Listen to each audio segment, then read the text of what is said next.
習近平到底什麼時候下台？這個問題已經被問了好幾年。每一次北京的權力核心出現空位，每一次他在鏡頭前的步伐看起來有點不穩，每一次他連續2-3個禮拜沒有公開露面，海外的中文網絡就會沸騰一次。有人說他早就被架空了，有人說他明天就會被人抬出中南海，有人說這一切不過是編出来的故事。然後呢？然後日子一天一天過去，他還在那裡。在往下說之前，我們得先承認一件事，這個問題之所以會變成一個永遠不死的鬼故事，是有原因的。2022年，他曾经消失了10天，整整10天，全世界都在傳他被軟禁了，結果他好端端的走了出来。同一年的中共20大閉幕式上，全世界都看到了那一幕。前任總書記胡錦濤在鏡頭前被2個人一左一右架着離開會場。他經過習近平身邊的時候，伸手想去碰桌上的文件，被擋開了。那一幕成了一個時代的墓誌銘。2025年7月，他缺席了金磚國家的峰會，那是他上任10幾年以來第一次沒有出席。整個海外中文圈又炸了一次。2025年12月，一段沒有經過任何美化的影片流了出來。畫面裡，他正準備去迎接來訪的法國總統。他從2排國旗中間走過來，身體左右晃動。而最讓所有人愣住的，不是他的步伐，是旁邊那個工作人員。那個人小跑過來，彎下腰，伸手去替他整理褲管，或者說去擦他的鞋。那段影片在中國的網絡上活了大概幾個小時。接下來的事情更荒謬，中國的審查系統開始刪除任何跟他的名字諧音的詞。有網友的貼文被刪掉，只因為裡面有一個字的發音聽起來有點像。於是中國網友發明了新的办法，他們用按讚的图示排列組合，像摩斯密碼一樣拼出幾個字母。那幾個字母的意思是習近平下台。一個真正牢不可破的政權需要害怕諧音嗎？可是話又要說回來，這些東西全部都是氛圍，全部都是感覺，全部都不是證據。過去10幾年靠感覺壓他下台的人全部都輸了。所以這一次有什麼不一樣？2026年5月，帕克開了一場直播，那是一場很典型的問答直播，觀眾在留言區丟問題，他一題一題接。伊朗、油價、英國大選、日本會不會有海嘯、世界杯會不會爆出醜聞，什麼都問。然後有人把那個問題丟了進去，習近平什麼時候？帕克沒有給日期，他給出的東西其實比一個日期更讓人坐立難安。他把整個問題翻了個面，反過來問我們。他說，你們一直在盯着他清洗了誰，一直在數他又拿掉了哪一個將軍。可是有沒有另外一種可能，他清洗得越狠，會不會恰恰說明他其實越不安全？然後他說出了那個轉折點，而那個點不是2026年，也不是2028年，而是一個我們在台灣已經聽了整整5年，卻始終不太願意坐下來認真面對的數字。在往下走之前，我想先把話說在前面。這一集我們不販賣恐慌，也不當任何人的傳聲筒，我們只做一件事，就是把3樣東西並排擺在一起。第一，帕克到底說了什麼？第二，現實世界裡究竟發生了哪些可以被查證的事？第三，這兩者之間重疊了多少，又相差了多少？因為預言最危險的地方，從來不是他說錯了，而是他說對了一部分，於是我們就把剩下的部分也一起相信了。那麼，我們就從一場火開始說起。2025年11月26日下午2點51分，香港大埔鴻福苑一個有8棟大樓的老舊屋苑正在進行外牆整修，整棟的樓身包着竹製鷹架，外面罩着一層綠色的防護網，這在香港太常見了，常見到沒有人會多看一眼。下午3點02分，火警升為3級，3點34分升為4級。到了傍晚，它成為香港自2008年以來的第一場5級大火，火燒了44小時又18分鐘，8棟大樓燒掉了7棟，最後的數字是168人罹難，其中包括1名消防員，另有79人受傷。這是香港自1948年以來最慘重的一場火災。而最讓人心口發悶的細節是，鴻福苑的住戶裡有將近40%是65歲以上的長者，他們大多數人是在自己家裡走的。然後調查開始了，而調查挖出來的東西比火本身更冷。那個整修工程早在2016年就被主管機關列為強制項目，可是它整整拖了8年才動工，一直到2024年1月才真正開始施工。原本預定2026年第2季完工，工程金額大約3億港幣。在漫長的拖延裡，居民不是沒有反映過問題，他們投訴過鷹架的圍網又破又舊，投訴過工人在鷹架上抽煙，得到的回復是火災風險很低。而事後查出來的是什麼？當年7月台風把部分防護網打壞之後，承包商換上了比較便宜的不具防火性能的網子，並且把它和合格的材料混在一起，用来騙過檢查。還有更離譜的，臨近一棟根本沒有起火的大樓，每一層電梯大堂外的窗戶居然被人用泡棉板封死了。所以那一天真正燒起来的到底是什麼？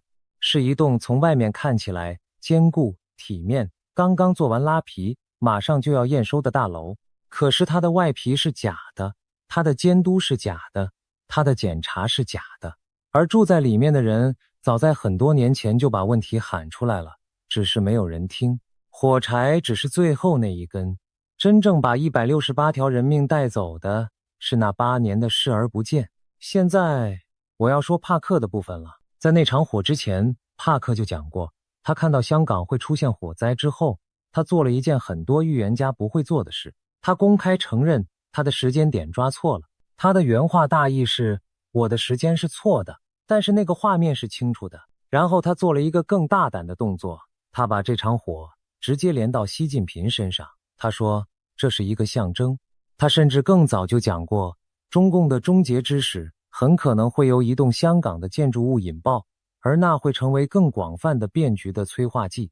我知道你現在在想什麼，你在想，這太牽強了吧？一場因為劣質圍網和監督失靈引起的公寓大火，跟一個政權的命運到底有什麼關係？我一開始也是這樣想的，可是後來我發現，如果你把鴻福苑這3個字拿掉，只留下那個結構，你會得到一段非常眼熟的敘述。一個從外面看起來無比堅固的體制，一層被反覆粉刷的門面，一套形同虛設的監督，一群早就把問題喊出來，卻始終被回復風險很低的人，以及一次拖了8年，最後在最糟糕的時間點才動工的整修。象徵不是證據，我要非常清楚地說，象徵永遠不是證據。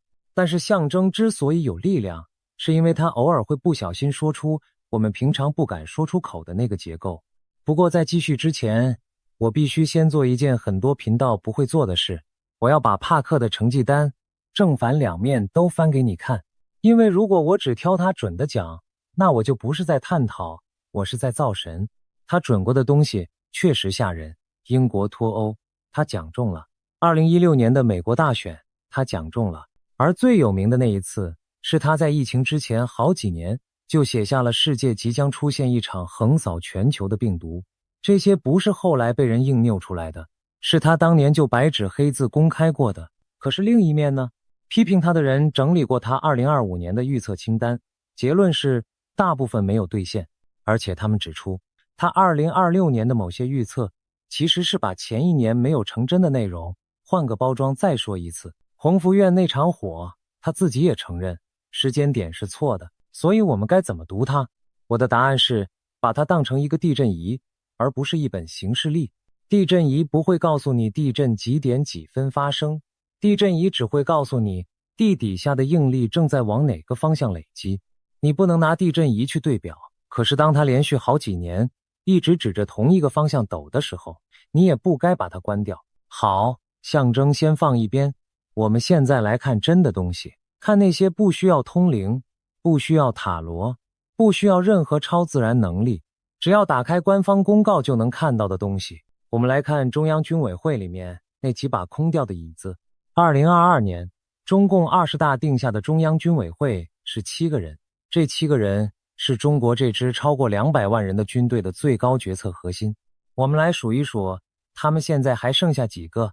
魏鳳和前國防部長沒了，李尚福前國防部長沒了，苗華軍委委員、政治工作部主任也就是掌管全軍人事升遷的那個人，沒了。何衛東，軍委副主席、政治局委員，習近平從福建時代就認識的親信，沒了。何衛東這一個特別值得停下來說，他從2025年3月之後就從公開場合消失，可是中國官方一個字都不解釋，整整7個月的沉默，一直到2025年10月17日，國防部才在4中全會召開的前幾天，一口氣宣布了9名將領被開除黨籍軍籍。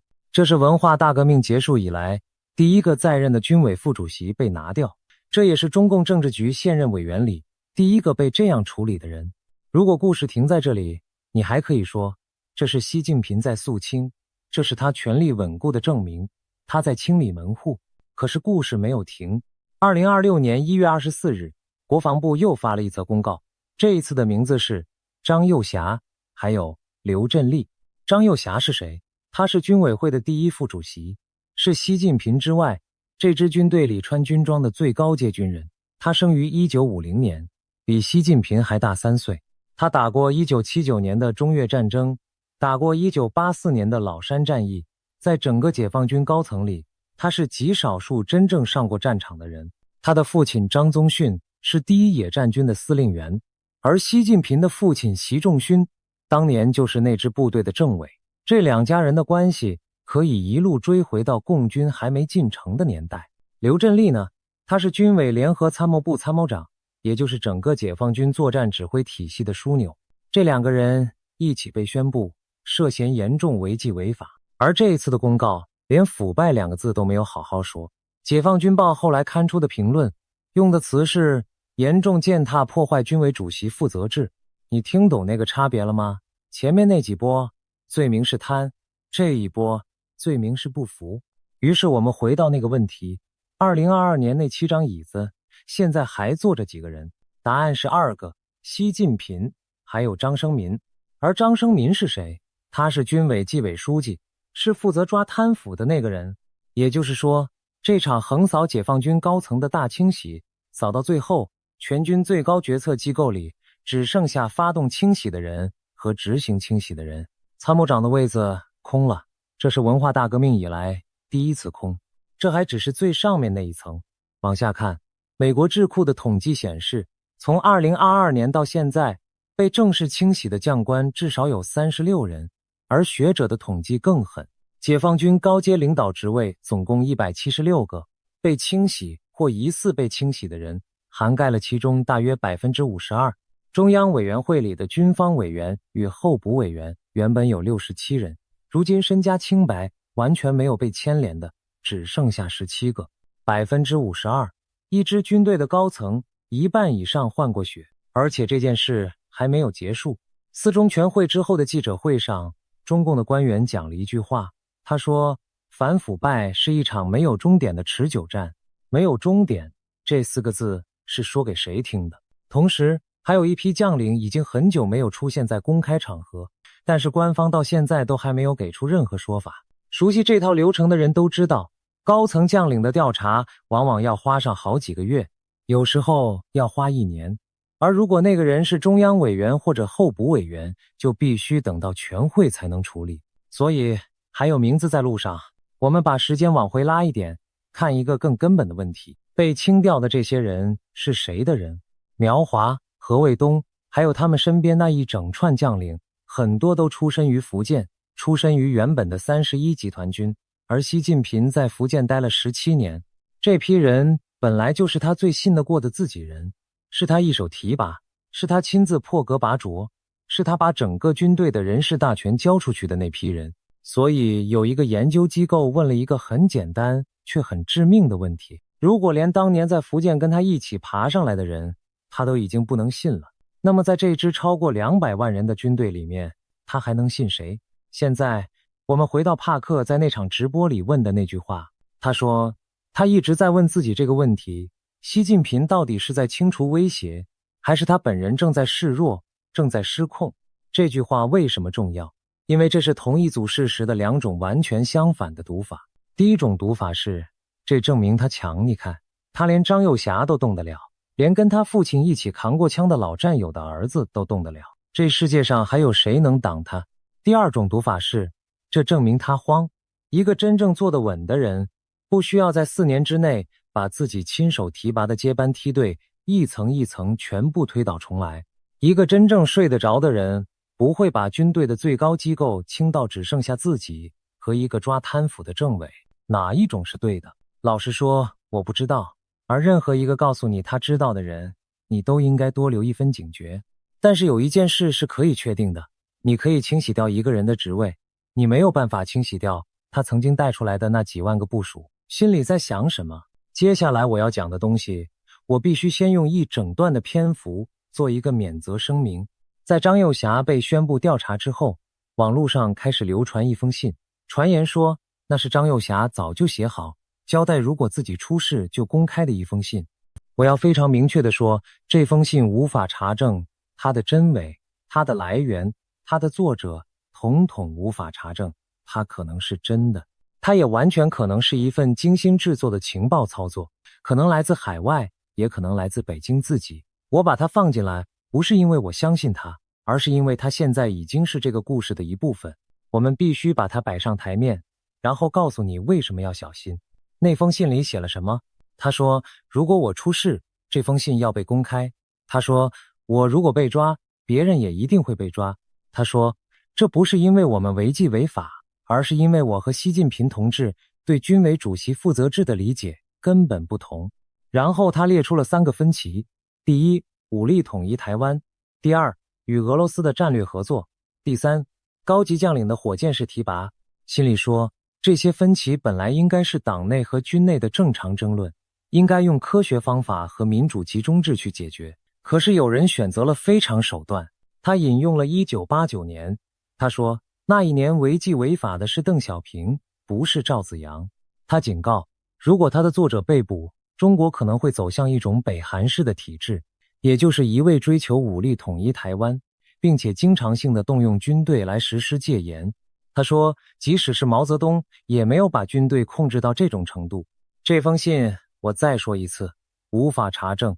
可是有一件事非常古怪，就在張幼霞被宣布調查的那幾天，中國中央電視台播出的一出歷史劇裡出現了幾句台詞，那些台詞講的是岳飛，講的是12道金牌。劇中人說，這道金牌是要斷我飛虎軍的根。劇中人說，當年岳將軍被12道金牌捆住手腳，誰能想到今天我也得了這樣的榮耀。節目的結尾還引了宋史，說1181年辛棄疾被彈劾罷官，罪名之一是貪污。可是歷史上針對辛棄疾的指控其實是3句話：用錢如泥沙，殺人如草芥，還有朝一日要坐上閔王的殿堂。最後那一句才是真正的罪名，那不是貪，那是你想篡位。這出戲幾乎可以肯定不是為了張幼霞拍的，可是在中國，什麼可以播，什麼不可以播，什麼在什麼時候播，從來就不是意外。我不知道那是不是一次信號，我也不知道那是不是純粹的巧合，但是我知道，當一個體制連在自己的電視劇裡都開始出現這種聲音的時候，那個體制的內部一定有話還沒有說完。而在這封信之外，還有一整片更黑的水，我要帶你進去看一眼，但是我們只站在岸邊，不下水。張幼霞出事之後，美國的主流媒體出現了一則報道，內容說他被指控在一場高層軍事簡報中泄露了跟中國核武計劃有關的核心技術資料。這則報道在海外中文圈引爆了無數的推測，有人認為這是真的，也有人認為這根本就是北京自己放出去的風向，目的是為了在關鍵的政治時刻把一個人徹底釘死。還有更離奇的版本，有人把委內瑞拉的事情牽了進來，說中國賣給對方的雷達系統出了大問題，導致美軍能夠長驅直入，而張幼霞當年主管裝備發展，所以責任被算到他頭上。順着這條線，又衍生出一個傳言，說習近平因此變得極度多疑，連睡覺的地點都每天更換。還有人說，那根本不是清洗，那是一場失敗的政變。有人說，全國的部隊出現了不尋常的大規模調動。有人說，官兵被要求上繳手機，被要求寫下效忠的書面保證。我現在要非常鄭重地跟你說一段話，以上這些全部都無法查證，一個字都無法查證。在一個資訊被徹底封死的體制裡面，最可怕的東西不是謊言，而是真話和謊言長得一模一樣。當外界看不到裡面的時候，各種說法就會像水草一樣瘋長。這些說法裡面可能有真的，可能有半真半假的，也一定有是被人刻意放出來的。放出來的人可能在北京，也可能在華盛頓，也可能只是某個靠流量吃飯的賬號。所以我把它們講出來，唯一的目的是希望你在滑到這一類標題的時候，能夠多按住手指3秒鐘。我們可以討論這些說法，我們不可以把這些說法當成事實。好，現在我要為習近平說話了，因為如果我們只放帕克的版本，那我們就不是在探討，我們是在傳教。我們來看主流的中共政治研究者怎麼說，他們的結論跟帕克幾乎完全相反。專門研究中共高層政治的學術期刊直接寫道，關於習近平會被迫辭職的傳言雖然很多，但是這種情況極不可能發生，因為目前看不到任何对他的領導權構成嚴重挑戰的力量。他們認為2027年下半年召開的中共21大，習近平會順利進入他的第4個任期。2026年2月的分析也是類似的，政治局常委和政治局裡面現在幾乎全部都是習近平提拔的人，黨的最高層看不到明顯的政治鬥爭或者內部分裂，社會層面和地方層面的不滿確實很強，但是在這樣的監控體制之下，這種不滿演變成反政府運動的可能性很低。至於解放軍，雖然因為張幼俠垮台而處在高度動盪之中，但是解放軍本身看起來也不像會反過來對付習近平，甚至連國際的預測市場都是這樣看的。關於習近平會不會在2026年底之前失去權力的盤口，壓不會的一方長期維持在90%以上。換句話說，如果你今天去問100個真正研究中共政治的專業學者，習近平明年會不會下台，其中絕大多數會告訴你不會，他會做第4任，他會做到2032年甚至更久。而他們的邏輯其實非常有說服力。一個獨裁者最危險的時刻不是他清洗別人的時候，而是他清洗不動別人的時候。習近平能夠在4年之內把整個軍委會換過一輪，而沒有任何人敢公開站出來反對，這本身就是權力的證明，不是權力的裂縫。同時，中共的接班制度已經被他親手拆掉了。2022年他廢掉了任期限制，他沒有指定接班人，而沒有接班人這件事恰恰是他最大的護身符。因為在中共的體制裡，只要沒有第2個人可以接，那麼推倒他就等於推倒整艘船，誰敢？所以我們必須非常誠實地說，如果你今天要下注，統計上最安全的答案是習近平不會在短期內下台。可是就在這裡，我要把這個論點反過來再敲一次，因為沒有接班人，同時也是一顆定時炸彈。我們來看看那張板凳上到底坐着誰。政治局常委裡面，除了丁薛祥是1962年生的以外，其他6個人全部是50年代生的。等到習近平的第4任在2032年結束，這幾個人全部都70幾歲了，連最年輕的丁薛祥到那時候也已經70歲。外交系統呢，王毅跟習近平同年，1953年生，到了2027年就74歲，而原本被看好接班的秦刚和劉建超，一個出事，一個失勢，所以連外交系統的接班都已經斷了層。那再往下呢，現在真正被放進儲備名單的是一批70年代出生的省级官員，他們到2027年大約50幾歲，到2032年也才60上下，理論上年齡剛剛好。問題是，他們現在還只是省級副手，而過去幾年我們看到的規律是什麼？是被習近平快速提拔起來的人，一個接一個的被他自己拿掉。何衛東就是這樣上去的，也是這樣下來的。於是這個體制陷入了一個死結，要接班就必須先培養一個人，可是培養一個人就等於在自己旁邊養出一個威脅，而每一次他感覺到威脅，他就把那個人拿掉，於是他永遠不會有接班人，而永遠沒有接班人就意味着這艘船上永遠只有一個人握着舵。學者把這個死結叫做獨裁者的兩難，他的意思是，獨裁者為了活下去，必須不斷摧毀讓體制活下去的東西。短期來看，這讓他無比安全，因為沒有人可以取代它。長期來看，這讓整個國家無比危險，因為如果有一天，這艘船上唯一那個握舵的人忽然握不住了呢？不是被推翻，是握不住，是生病，是意外，是任何一件我們今天想不到的事。那時候会發生什麼？分析家給了一個很冷的答案，他們說，那可能會是一場類似蘇聯末期的接班震盪。換句話說，主流學者說習近平不會下台，這句話是對的。可是同一批學者也在說，正因為他不會下台，所以万一有一天他必須下台，整件事會非常非常難看。那麼帕克到底在說什麼？他說的從頭到尾就不是一個下台的日期。我們把他實際講過的內容一項一項攤開來看。他預測中國會進入一段可見的內部裂痕期。他用的詞是發不出薪水、債券凍結，還有一場重大的基礎建設災難。他甚至說，那可能是一場鐵路事故，或者跟三峽大壩有關的東西。他預測會有一名高級官員神秘的消失或者死亡。他預測習近平的健康狀況會出現肉眼可見的惡化，而他說，這會種下未來中國分裂的種子。他預測中共的終結之時，他預測中國最終會分裂成好幾個國家。而在更長遠的未來，他看到的不是永久的混亂，而是一種以孫中山思想為基礎的全新的民主形態，甚至可能是一個由民主区域組成的邦联。他還說，西藏最終會走向獨立。而在那場5月的直播裡，他把話說得更直白。那場直播的標題其實已經把重點寫在臉上了。他談的是一場秘密的中國交易，以及還會有更多的戰爭。什麼交易？他把3個名字放在同一句話裡面，川普、習近平，還有台灣。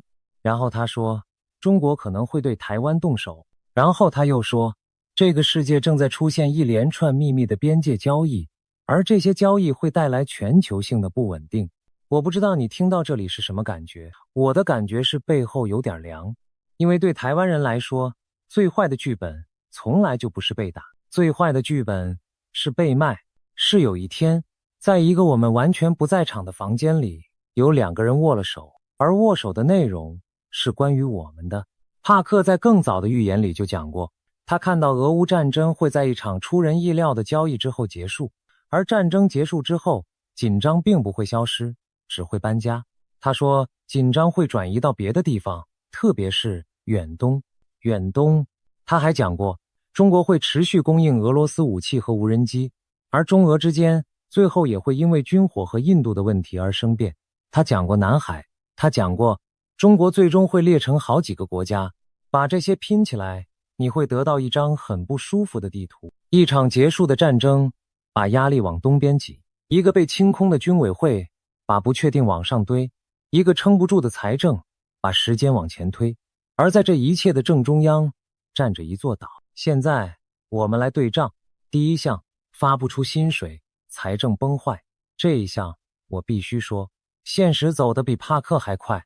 2026年第1季，中國各省陸續公布財政數據，結果是有回報數據的28個省級行政區，財政自給率全部低於100%，全部，一個例外都沒有。這不只是傳統上的窮省需要中央補血，而是連中國最富的那幾個經濟火車頭也開始付不出自己的賬單。地方政府的隱性債務估算超過60兆人民幣，把國債、地方債、企業債全部加起來，中國的總債務對國內生產毛額比率逼近290%，通縮已經連續大約10個季度，這是中國走向市場經濟以來最長的一段。2025年全年的消費者物價指數是0，新房價格在70個大中城市已經連續超過36個月同比下跌，青年失業率16.9%。帕克說的發不出薪水，債券凍結，現實裡我們看到的是財政自給率全面破底，是地方政府賣不掉地，是被延後兌付的理財產品，是中小銀行不斷累積的壞賬壓力。這一項方向對了。第二項，高級官員神秘消失。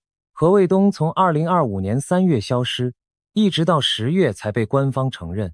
張又俠從2025年11月之後就不再露面，一直到隔年1月才被宣布調查，這一項也對了。第3項，習近平的健康，這一項只有傳言，有人拍到他走路搖晃，有人說看到他頭部有顫抖，有人說看到頭皮上有疤，這些統統無法證實，我們不能拿它當證據，它只能被放在問號那一欄。第4項，重大基礎建設災難，鐵路事故，三峽大壩，到目前為止沒有發生這一項，還掛在那裡。第5項，中國分裂，沒有發生，而且以任何合理的標準來看，短期之內都不會發生。所以帕克的成績單是一張很奇怪的成績單，他对結構的判斷準得讓人不舒服，他對時間的判斷一直在飄，而這一點他自己其實是承認的。弘福院那場火，他自己講的就是我的時間錯了，畫面是對的，這其實才是我們今天最該學會的一件事。預言，特別是這一類的預言，他擅長的從來不是報時，他擅長的是抓形狀，而形狀跟時間是2件完全不同的東西。一棟樓早晚會倒，這句話可能是對的，但是他今年到還是10年後到，這中間隔着幾千條人命，隔着我們每一個人的一生。好，現在我們終於可以來談那個數字了。2027年，為什麼所有的線最後都綁在這一年？第一條線，2027年下半年，中共要開21大，這就是習近平尋求第4個任期的那一場會。從2025年底開始，這場大會的籌備程序其實就已經悄悄啟動了。2026年整整1年都是在為它鋪路。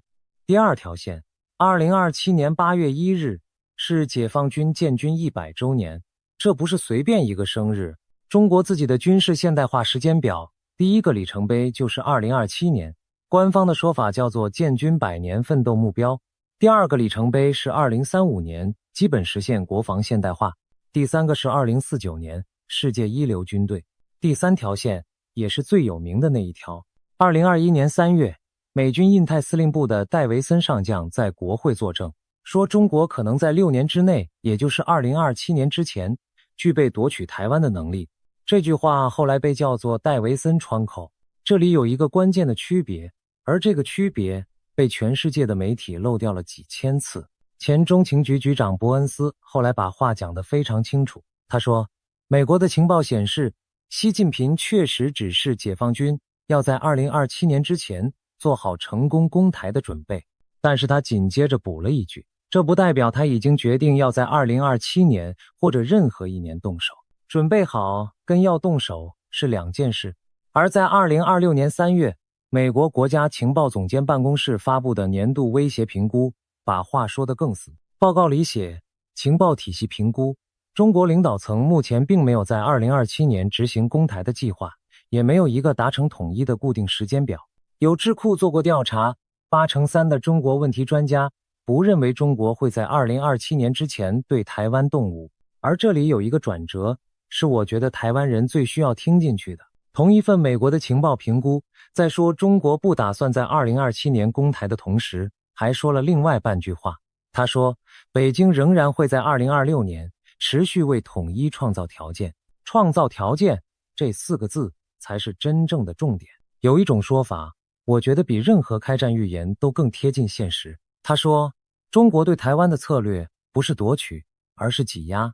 擠壓長什麼樣子？它長得不像戰爭，它沒有登陸艇，沒有轟炸機群，沒有一個可以讓全世界在電視上看到的開火瞬間。它長得像海警船在你的外島周圍臨檢，它長得像海底電纜莫名其妙的斷掉，它長得像每天有幾十架次的軍機把你的防空識別區當成自家後院，它長得像一場又一場的封鎖式演習，讓你的保險費用、你的航運成本、你的股市一次一次的被拉扯。它長得像選舉的時候，境外的資金和敘事安靜地流進你的社群平台。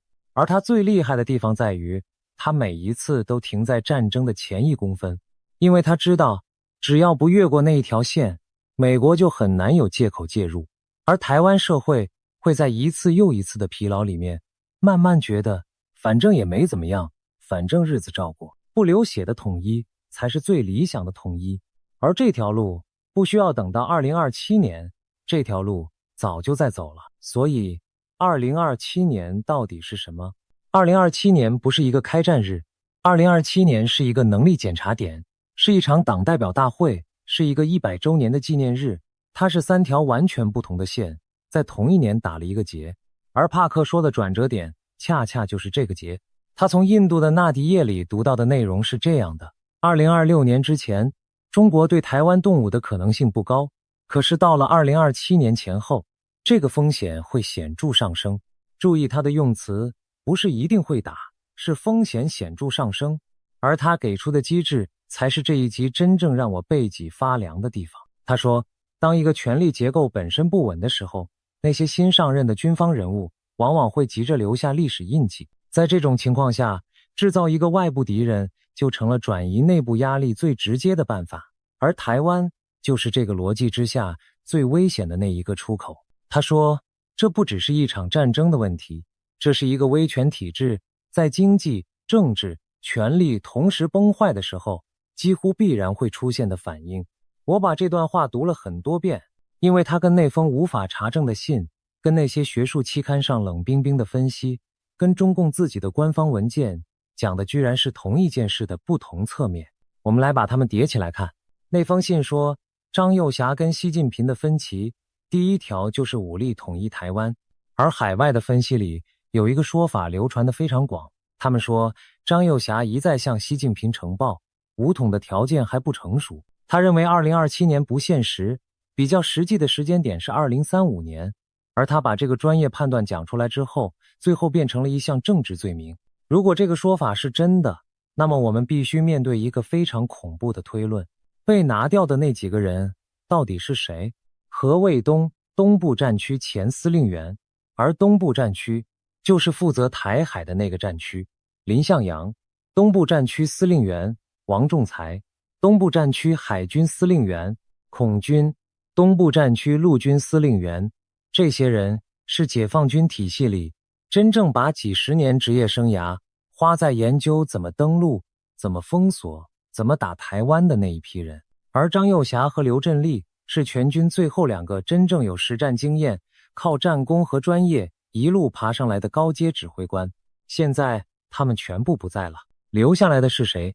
是一個政工幹部出身、幾乎沒有作戰指揮經驗的軍委副主席，以及一群剛剛被提拔上來急着證明自己的新面孔。而分析也指出，正因為東部戰區的指揮層被清洗，中國在2025年原本要对台灣進行的2場大型軍演都被迫延後了。你看出那個悖論了嗎？清洗讓解放軍在短期之內更打不動台灣，可是清洗也讓解放軍在中長期之內更没有人敢說不。一支没有人敢說不的軍隊，對他的統帥而言是一支非常安全的軍隊，可是对他的鄰居而言，那是全世界最危險的一種軍隊。所以我們終於可以回答那個問題了：習近平什麼時候下台？我給不出日期，帕克也給不出日期。任何一個給你日期的人，不是在猜，就是在賣東西。但是我們可以把可能的幾條路攤開來看。第一條路是主流劇本。2027年秋天，中共21大照常召開，習近平順利進入第4任，政治局照樣坐滿他的人。這幾年的血腥清洗，事後會被寫成他權力鞏固的證據。他一路做到2032年，甚至更久。所有喊了好幾年的下台傳言，最後都被證明只是傳言。這條路幾率最高，我必須誠實地告訴你，這條路的幾率最高。第二條路是帕克劇本，裂痕不是從上面裂的，是從下面裂的。財政先撐不住，地方政府先撐不住，然後是銀行，是養老金，是那些發不出來的薪水。接着出現一場沒有人預料到的事故，或者一次沒有人預料到的死亡，健康出問題，權威開始鬆動。而中共這個體制最脆弱的地方就在於，它已經沒有任何緩衝了，沒有元老，沒有集體領導，沒有第二個中心。在一個沒有緩衝的體制裡，任何一根關鍵支柱倒下，整棟樓就會一起晃。帕克說的中共終結之時，指的其實不是一場政變，他說的是侵蚀，是一棟樓在你眼前一年一年慢慢失去它的承重能力。而這條路如果走下去，他看到的終點是分裂，是好幾個國家，是最後那個以孫中山思想為底的邦聯。這一段，坦白說，我覺得太遠了，遠到我沒有辦法評估。第三條路才是我們今天真正應該害怕的那一條。他沒有下台，他也沒有坐穩，他被卡在中間，經濟在爛，軍隊在恐懼，接班在真空，而2027年那三條線正在同一年打擊。一個覺得自己很安全的統治者可以等，他可以等10年，等20年，等到條件成熟為止。可是一個覺得腳下的地板正在動的統治者等不起。這就是帕克那句話真正的重量。他問的不是習近平會不會垮，他問的是習近平在垮之前會不會先伸手去抓一樣東西來救自己，而我們就住在那樣東西上面。我知道這句話很重，所以我要把最後一個反面的論點也一起放進來。因為對習近平來說，台灣其實不是保命符，台灣是他這輩子最大的一場賭。打贏了，他是完成統一的千古一帝，可是打輸了呢？一場跨海登陸，規模會超過2戰的諾曼第，而現在他手上這支軍隊剛剛被自己清掉了一半的高層，剛剛失去了幾乎所有真正懂两栖作戰的人，剛剛把2場對台軍演往後推。所以真正的問題是這個，一個賭徒會在什麼時候推上全部的籌碼？是在他還有籌碼的時候，還是在他快要沒有籌碼的時候？這個問題我沒有答案。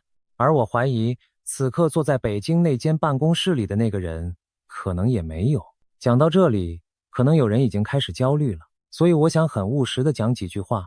我不打算叫你去囤糧，也不打算叫你去換美金，更不打算叫你去搶機票。我想講的其實是3件比較安靜的事。第一件事是把時間感調回來。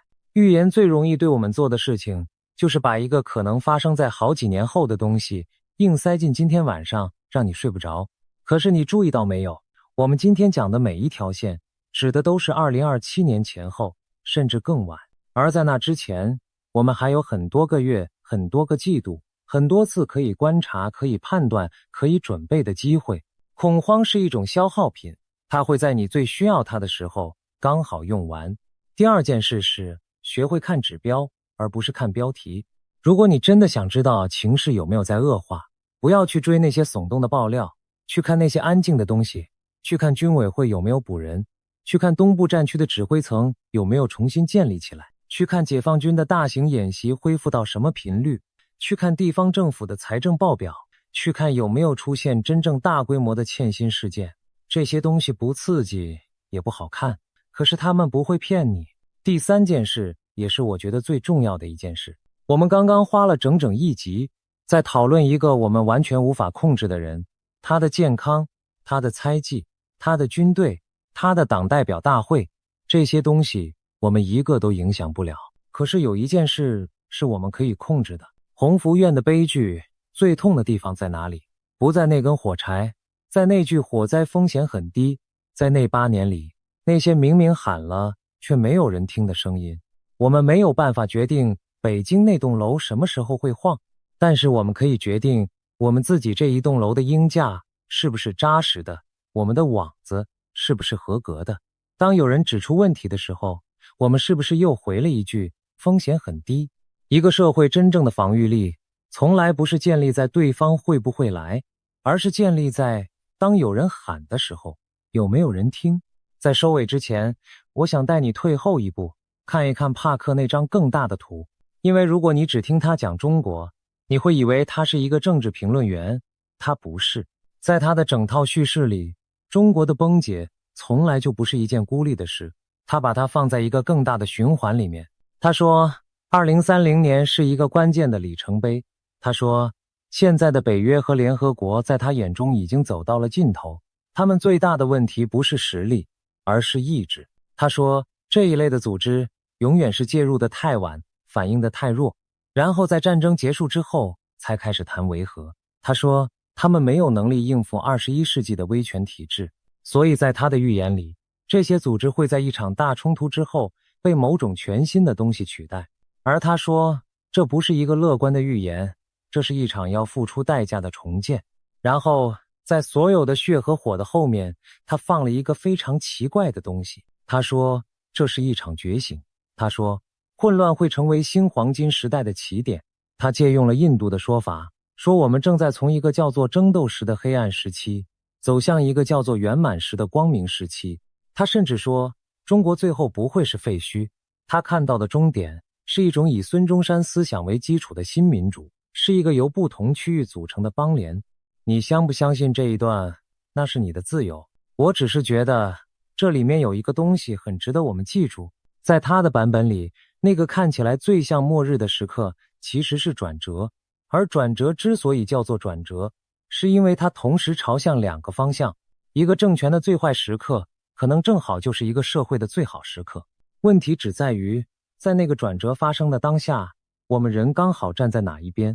我們回到那棟樓，鴻福苑不是因為一根火柴倒下的，它是因為8年的視而不見，因為一張便宜的網子，因為一句火災風險很低，因為所有人都覺得反正還撐得住。從外面看，它到最後一天都還是一棟好樓，竹鷹架架得整整齊齊，綠色的網子包得漂漂亮亮，眼看着就要驗收了。而裡面住着的那些人有40%是老人家，他們喊過，他們投訴過，沒有人聽。我不知道帕克是不是對的，我不知道2027年會不會真的成為那個轉折點，我甚至不知道他所謂的象徵到底是深刻的洞見，還是事後聰明的附會。但是我知道那些空掉的椅子是真的，那些消失的將軍是真的，那28个省份的財政數字是真的，那10個季度的通縮是真的，那把整個東部戰區指揮層掏空的清洗也是真的，竹鷹架是真的，網子是真的，而我們就住在那棟樓的正下方。所以最後我想把問題交給你，如果一個人清洗掉的是他自己親手提拔的每一個人，如果一個人身邊最後只剩下負責監視別人的那一個，如果一個人連跟他父親一起扛過槍的老戰友的兒子都不敢留在身邊，那麼他到底是全世界最強大的人，還是全世界最孤獨也最害怕的人？而一個又強大又害怕的人會做出什麼？這一題歷史其實已經回答過很多次了，只是這一次我們坐在觀眾席的第一排，